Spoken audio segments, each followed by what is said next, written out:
magic mic.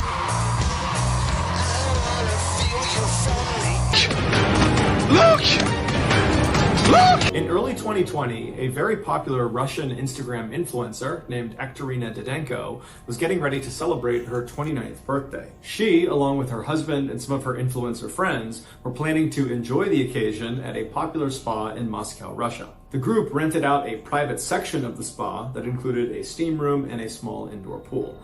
And then once the reservations were made, Didenko and all of her influencer friends began eagerly talking about how excited they were about this party on their various social media accounts. When the day finally came, February 28th, which was Didenko's birthday, Didenko, her husband, and the 8 other people they invited, they all descended on this spa. So they go inside, they go back to their private area, and it's great. There's food, there's alcohol, there's music, they're jumping into the pool, then getting in the hot tub, and everyone's just having a great time. Everyone's taking pictures and filming and live. Wait a minute.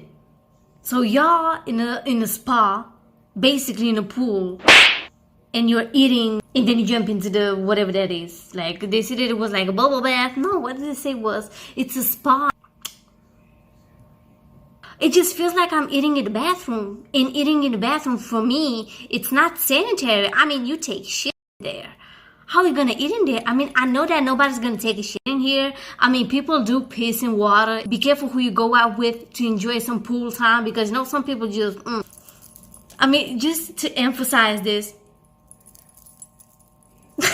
This is so cute. I mean, look at this. Streaming, I mean, it's really going as well as it possibly could be. And then at some point, Didenko's husband signals the rest of the group, minus Didenko, and they all begin to pull out these white hazardous materials suits. Imagine what you would see in a movie if there was some huge chemical leak, a full body white suit with a mask. Leave me alone, please leave me alone. All right. And so they're all putting on these hazmat suits, and they give one to Didenko, who puts it on as well, and they tell her this is part of her big surprise. Now, it's unclear if Didenko actually didn't know what was going to happen next, or if she's just pretending to be surprised because it would do better on social media, because this is all being filmed and she's an influencer. But either way, she puts on her hazmat suit, and once everyone has their suits on, Didenko's husband wheeled in this huge cooler like you would bring to a picnic, and he placed it right on the edge of the pool. When he opened the lid, the crowd all gasped and laughed and smiled and filmed as these huge clouds of smoke or steam came pouring out of it. What it was roughly 55 pounds of dry ice. Dry ice is just frozen carbon dioxide. It's commonly used for things like refrigerating perishable goods for long periods of time, because dry ice stays cold for a really long time. Also, because of the huge white gas clouds that come off of dry ice, it's also very commonly used as a sort of spooky decoration, because you have these very cool white clouds going everywhere. They use that in films. In fact, that's what Didenko's husband planned to use this dry ice for. He was going to dump it into the pool and create those big white gas clouds all over the pool. The reason they call it dry ice is because as it starts to heat up, it doesn't melt into a liquid state the way frozen water does. Instead, it goes directly from a solid state to a gas state. Dry ice is considered to be quite hazardous if it's handled inappropriately, and while these partygoers all had their hazmat suits on, it's unlikely they were actually wearing them for safety. It's far more likely they were wearing them because it would look good on social media and would kind of hype up the stunt they were about to do. And so after the dry ice was revealed inside of this cooler, Didenko's husband and another of the partygoers grabbed the sides of the cooler and they dumped its contents directly into the water. And as soon as the dry ice hit the water, it rapidly began to warm up, which caused a massive, almost explosion of carbon dioxide gas to completely fill the lower half of the room. Now, none of the partygoers are even a little bit fazed by what's happening. They don't realize how dangerous this actually is. You get a little bit of money, you start saying like, oh yeah, you know what, I got money, I want to take a cactus, I want to go to Arizona, I want to go into my private jet, I want to get that cactus, yeah, the one that looks like a dick. Well, let me tell you something, I want to get that cactus, I want to dip it in 20K gold, and I want to shove it up my ass. Your body exhales the carbon dioxide. You cannot be in a place with that much carbon dioxide. I mean, you have enough money to buy a cactus and shove it up your ass, but you don't have the mind or the, I don't know, brains to actually go and search up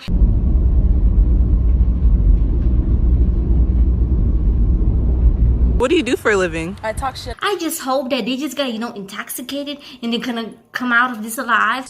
And so they're just filming and laughing and kind of thinking this is so funny. And then Didenko's husband actually leaps through the cloud into the water and kind of disappears below. And then shortly after that, 2 other partygoers would also leap into the pool. One of the main reasons dry ice is considered to be so hazardous if handled inappropriately is because dry ice emits that carbon dioxide gas, which at high concentrations will displace oxygen. So imagine if you're in a very small room that has very poor ventilation, if you had lots of carbon dioxide in there. What was I telling you? So this indoor pool was a small confined space with poor ventilation. And so the 7 people on the pool deck, shortly after this dry ice has been tossed into the pool, they started to realize it was really hard to breathe because the oxygen was basically being sucked out of the room.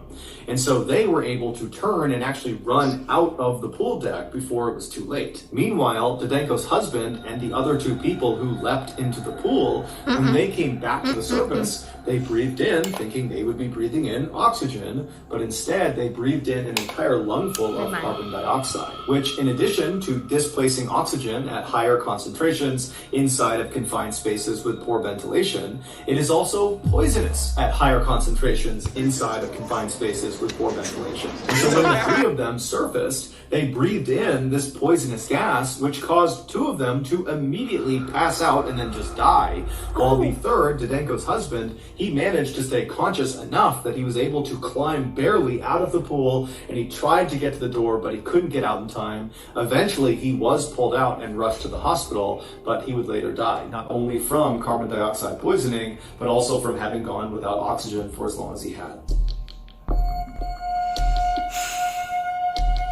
On Saturday, September 30th, 2017, a staff member at a North Wales country club noticed water leaking out of the bottom of an outside wall of one of their many bungalows. These bungalows, which were generally just vacation rentals, were single-story white structures situated up on this beautiful green hillside. The staff member, after seeing this leak, they just turn around and go back to the front office and they tell their boss about it. And then shortly after, 2 maintenance workers were sent out to check on this leak. And so these 2 workers, they go over to this bungalow and they knock on the front door. But after a while, when no one comes to the door, they pull out their master key and they begin to turn the lock.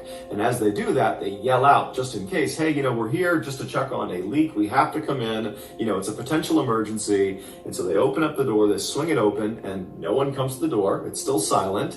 And they're looking into this property. And what they see is on the left, from their perspective, is a kitchen. And on their right is a living room. It was basically one big room that had been designated for 2 distinct functions. Yeah, so they yelled out again into this bungalow, hey, we're coming inside, we're just checking on this leak. And then they just walked straight across past the living room and past the kitchen to the back of this property where they reached a door. And this door led into a bedroom and this door was shut. And so just as a precaution, they knocked on the bedroom door, but nobody came to the door again. Yeah, it would have been nice if they would have been like, yeah, hey. Yeah, it's the maintenance workers. Honey, this is not a stripper service. So, ma'am or sir, if you could open the door for me.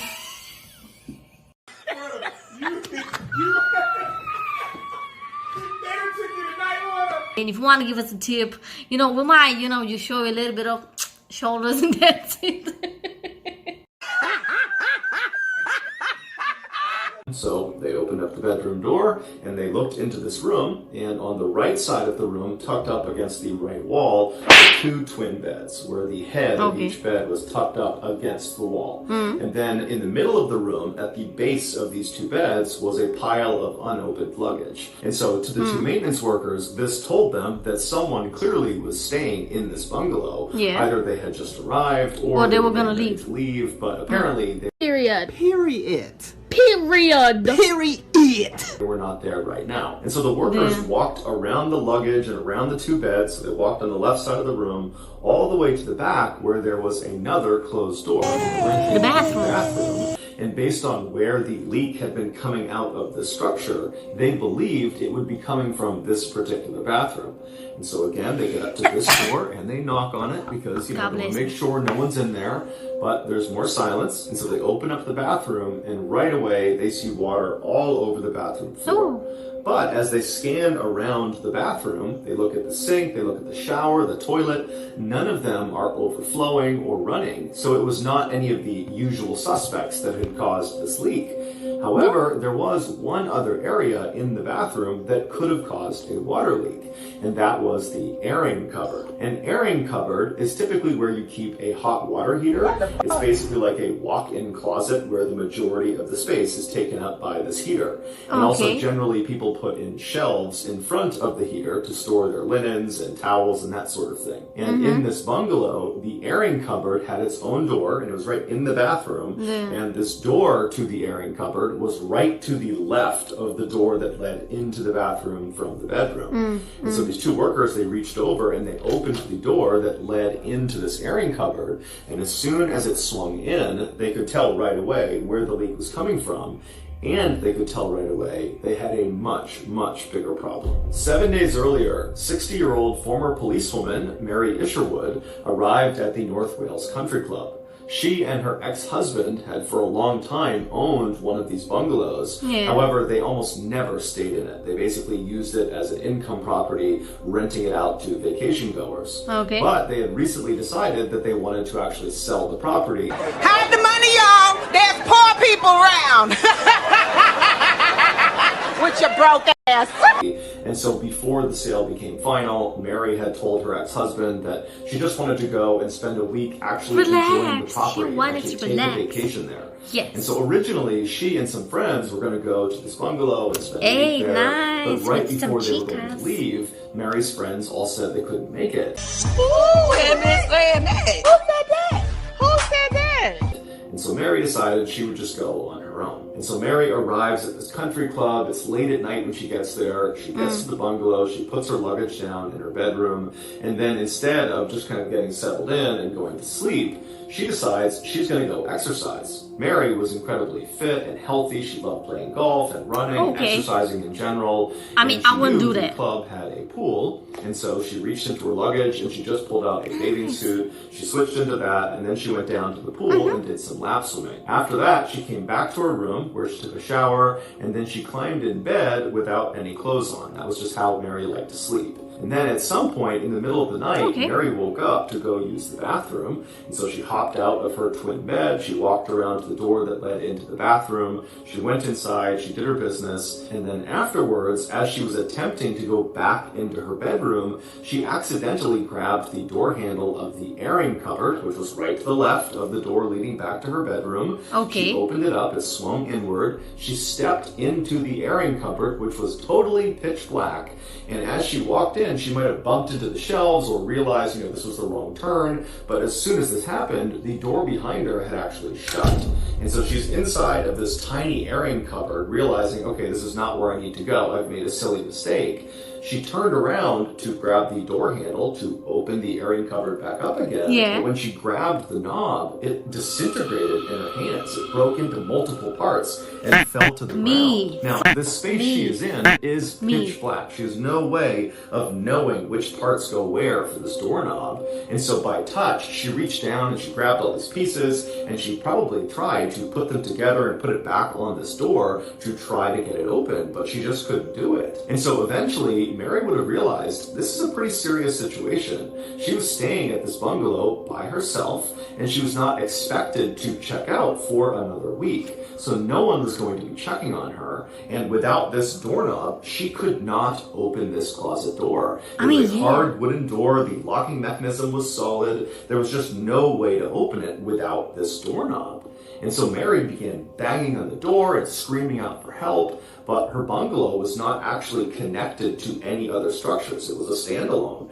And so her voice did not carry very far, and the banging sound she was making, those also did not carry very far.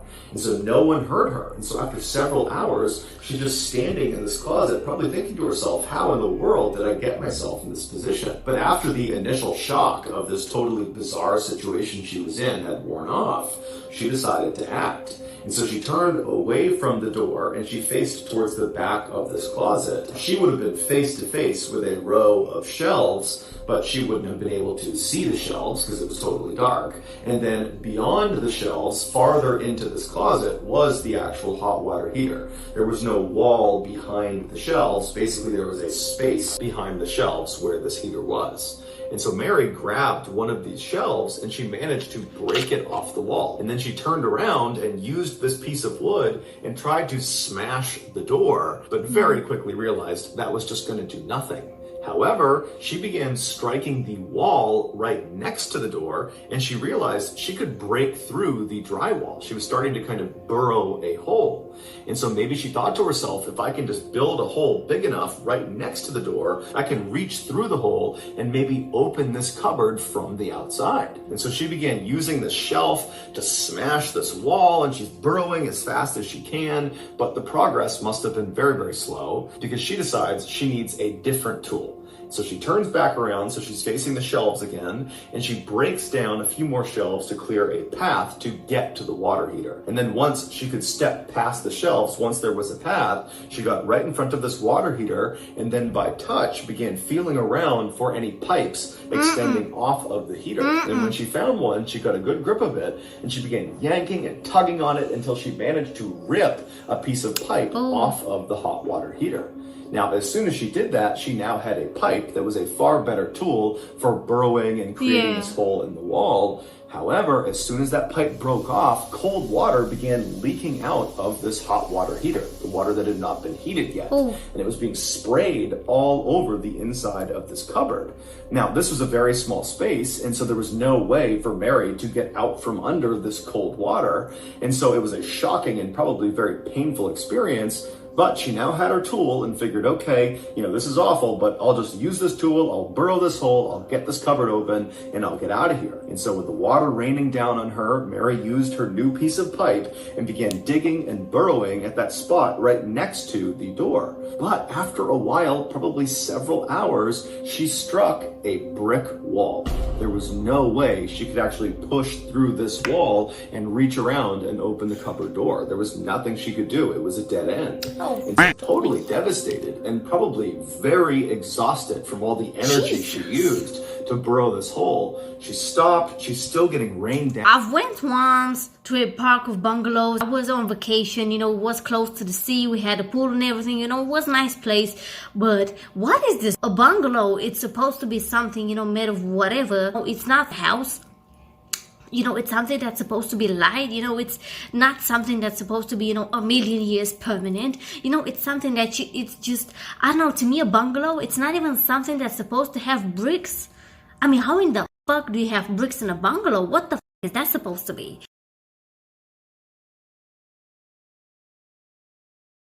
Down on by all this freezing cold water, and instead of just totally giving up, she just turned and faced the wall that was leading into her bedroom. She began digging again, using this tool all over again to now dig a new hole on this other wall, most likely hoping that she could literally burrow a hole big enough that she could actually crawl through into her bedroom and escape. And so after several more hours of digging as fast and as hard as she could, while also periodically banging on the door and screaming out for help, she did eventually push through into her bedroom. However, in a cruel twist of fate, when she did finally poke through this wall, there was no bricks in the way, she hit what felt like another dead end. But in fact, what it was a picture frame with a glass cover across it had been screwed onto the wall in her bedroom. And this painting was right over where she was digging this hole. And so in her totally exhausted and panicked and saddened and scared state, she hits the back of this painting. And again, it's pitch black, and she's feeling through the hole most likely, and she's touching this hard back of this painting. And she's realizing, oh my goodness, I've hit another dead end. There's nowhere for me to please go. Don't tell me. Even though in reality, she could have very easily just broken through that frame and then maybe made the hole a little bit bigger, and then she could have squeezed through it and escaped. But she didn't know that, and so she eventually just slouched to the ground and accepted her fate. 6 days later, when those two maintenance workers opened the airing cupboard door, they found Mary's body slumped up against the wall inside this closet. She had died of hypothermia. It would turn out other residents of the other bungalows nearby heard banging coming from this bungalow on Saturday night, the night that Mary actually got stuck. And then they also heard the banging the following morning, on Sunday morning. Let me tell you this. People be just, come on, you hear banging from a bungalow. Who in the hell do you think she's sleeping with? Magic Mike, he's laying out the pipe of the universe. He's just laying out the God pipe. Honey, who in the fuck can fuck so hard at night? But none of the other residents reported it because they believed it was just construction or some other maintenance work. However, there was... In the night, what do you think they were constructing? It's like 4 in the morning, you're with your wife, your man, you're with your wife, and she doesn't want to give you the kid. So you're in their bed, and you're like, this is a bad life. I thought I was going to get laid tonight, but apparently I'm not. So you're there laying in bed, as a man, things are hard. Literally.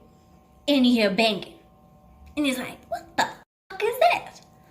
And you just, get up from your bed, you look around, and you're like, oh, shit. Remove the curtain. Oh, somebody's making loud ass noises. They getting late. Well, I'm not, so, I'm just gonna mind my business. But then you hear that they sound like bangs, and you're like, what time it is? It's late at night, it's 4 in the morning. They're probably constructing a bed, so they can do something later. This is a bungalow. Nobody builds nothing. Maintenance work. However, there was one couple staying in one of the nearby bungalows that thought there was something off about this banging, and they told each other if the banging persists past 5 p.m. on Sunday, so that's the day after Mary got stuck, this couple told each other that if it continues past 5 p.m., we'll report it. But as it happened, Mary stopped banging on the walls and yelling for help right around 5 p.m. on Sunday. And so this couple, right as they're getting ready to go tell the front desk, the banging stopped, and so they stopped worrying about it. It's unclear how long Mary survived after she stopped banging around 5 p.m. on Sunday. It could have been minutes, it could have been hours, it could have been days. Mary's family would ultimately sue the country club for negligence. However, the outcomes of this case have not been made public. On July 30th, 2013, 56-year-old Roger Miro grabbed a bag of trash from his apartment and then walked out into the hall. He turned right and walked down the hall until he reached the trash chute, which was right on the side of the wall. He opened it up. It was like a mailbox. He opened it up. He dropped his trash bag inside. He closed the trash chute and then walked back to his apartment. When he got back inside, he instinctively reached down to his right pocket to grab his cell phone, but it wasn't there. So he grabbed his left pocket, wasn't there either. He checked his back pockets, he's fishing around, and he realizes he doesn't have his phone. So he figures, okay, I must have put it down somewhere in my apartment. Now, Roger was legally blind, so it made... Hey, I'm an innocent bystander. They saying I drove a getaway car, but I cannot see. I'm legally blind. Looking for a small... No, please, don't say that. I'm so sorry. I'm not laughing because you just said that he's legally blind.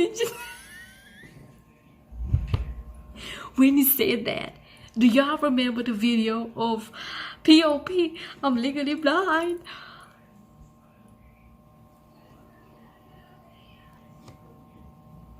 My bad. I'm sorry. I don't have any problem with this man. It's just that I remember the video.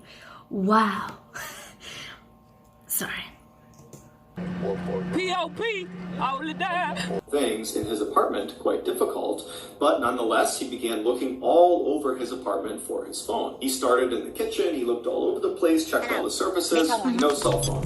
He went to the living room, to the bedroom, to the bathroom, but there was no cell phone. And so Roger thought maybe when he walked to the trash chute, he might have dropped the phone in the hallway. And so he left his apartment, he turned right, and he walked along, retracing his footsteps all the way to the trash chute, but all along the way, there was no phone on the ground. And so as he's standing in front of the opening to this trash chute, he thinks to himself, maybe I accidentally put my phone in the trash bag that I have now just dropped down this trash chute. And so as Roger is standing there wondering what he's supposed to do, one of his neighbors walked out into the hall. We are going to pretend standing there kind of we didn't see that. Looking at this opening to the trash chute, and they asked Roger, what's going on? And Roger explained the whole phone situation, and the neighbor said, well, hey, why don't you go down to the first floor and ask the manager if you can get the key to the trash room on the first floor where all the trash goes. And so Roger said, thank you very much. He turned and made his way to the elevator, and the neighbor went back inside of his apartment. Roger went down to the first floor. He went to the manager's office. He knocked on the door, and when the door opened, that's a noisy neighbor. They just got out of their apartment and they was like, who the f*** is that? Oh, hey, Bill. Hey, yo, Bill. Hey, my man, what you doing? Hey, my man, what you doing? Trying to, put in some trash. Yeah, me too. I have a lot of trash at home. Yeah, talking about trash. She's living on the couch.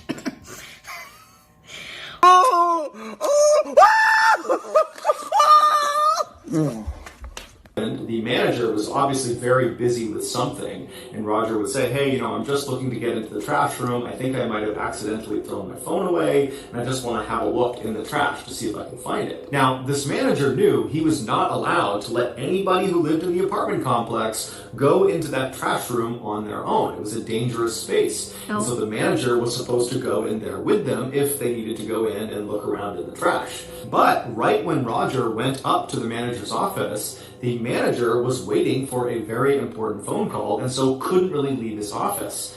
But the manager kind of empathized with Roger and felt bad for him and said, okay, you know what, I'll just give you the key. You can go in there on your own and go looking for your cell phone. I have to say something about it. it. And when you're done, just bring the key back here. And so Roger said, thank you very much. He took the key, he left the office, and he made his way down the hall to the trash room. And when he got there, he unlocked the lock and went inside. A few hours later, Roger's wife came home from work, and when she got to the apartment, Roger wasn't in there. She tried calling his cell phone, but he didn't pick up. And so she walked around the apartment hoping there would be some indication of where he might have gone, like a letter or something, but there was nothing. And so Roger's wife was really concerned about this because this was totally out of character for her husband to go out at night on his own. And so she, operating on a gut instinct, called the police and reported him missing. And so a few minutes later, 2 police officers show up at this apartment building. They go up to Roger's apartment, they speak to Roger's wife, and then they go into the hall and they knock on some doors of other neighbors in the area. And after speaking to them, one of the neighbors who had seen Roger earlier said, hey, he lost his phone, and the last I spoke to him, he was going to go down to the trash room to try to see if he could find his phone down there. And so the officers go down to the first floor, they go to the trash room, and they try the door, and it's unlocked. And when they open up the door and they look inside, right in the middle of this totally nondescript windowless room that basically looked like a basement, was this huge green dumpster. And above the green dumpster, high up on the ceiling, was this round opening. And that was the bottom of the trash chute. So when people like Roger and the other people who lived in this apartment building dropped their trash down their respective trash chute on each floor, the trash would come tumbling down and literally fall out of the ceiling into the dumpster.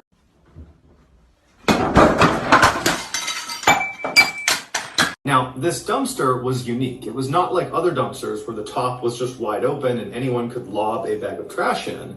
No, this dumpster, only the left side of the dumpster had an opening for trash. The rest of the dumpster was completely welded shut. There was no way into it. And so on the left side, where this dumpster opened up to allow trash to come in, it was positioned right underneath that opening in the ceiling where the trash came tumbling down. And it wasn't just an opening. It was like this near vertical tunnel that was welded onto the top of this dumpster, and it went straight up and it had this big open mouth at the top, almost like a funnel. and it was there to catch the trash as it fell down, and it would go down this tunnel down into the dumpster. And so the gap between the ceiling and the top of this near vertical tunnel, this chute, was maybe 3 or 4 feet. And so when these officers looked into this room and they saw this dumpster and the chute and this hole in the ceiling, they also saw a ladder had been propped up on the left side of the dumpster right up against that near vertical tunnel, as if someone was trying to look down into the dumpster itself. And so one of the officers walked over, they climbed up the ladder, and when they looked down into this tunnel, down into the dumpster, they found Roger. After a lengthy investigation, this is what is believed to have happened to him. After Roger got that key from the manager, he went to the trash room, he opened it up, and then he went inside and found this huge dumpster. And he would have quickly realized the only way to look into the dumpster, and so to go looking for his phone, was to look down into this tunnel. There was a ladder nearby, so he grabbed it and he propped it up against the side of the dumpster, and he climbed up on top and he looked down into the tunnel, down into the dumpster, and as he was looking, either some trash from the ceiling fell down and struck him, causing him to lose his balance, or he just slipped somehow. But either way, he lost his balance and he tumbled into the tunnel, down into the dumpster. And what Roger didn't know is as soon as that happened, he was doomed. Because this was not some ordinary dumpster. This was a trash compactor. And as soon as Roger fell down that tunnel, his body triggered an electronic sensor that activated the trash compactor. So the way this worked is there was this big metal ram inside the dumpster. There's a ram on one side, and once it gets activated, it will press. There's a hydraulic press that pushes it all the way to the other side. So any of the trash in this dumpster will get compressed against the other side of the dumpster. And then at that point, the ram comes all the way back. And so every time trash would come down that chute, it would trigger that sensor, the trash compactor would start, it would flatten the trash, and so on and so forth. And so Roger has fallen down into the dumpster, he's triggered this compactor, but he's legally blind, he's probably dazed from the fall, and so by the time he realizes what's going on and he's kind of looking around, there is a hydraulic press bearing down on him. And so he probably tried to jump up the tunnel to try to escape the dumpster, but there was no ladder inside this tunnel and it was nearly vertical, so there was no way to climb up and out of it.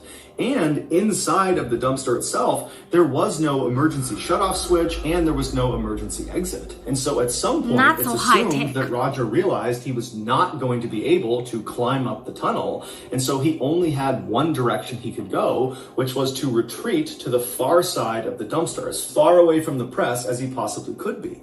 But once he got over there, there was nowhere for him to go. And so he was forced to just wait as this hydraulic press slowly moved across until it finally reached him and crushed him. Now, we don't know if that very first hydraulic press actually killed Roger.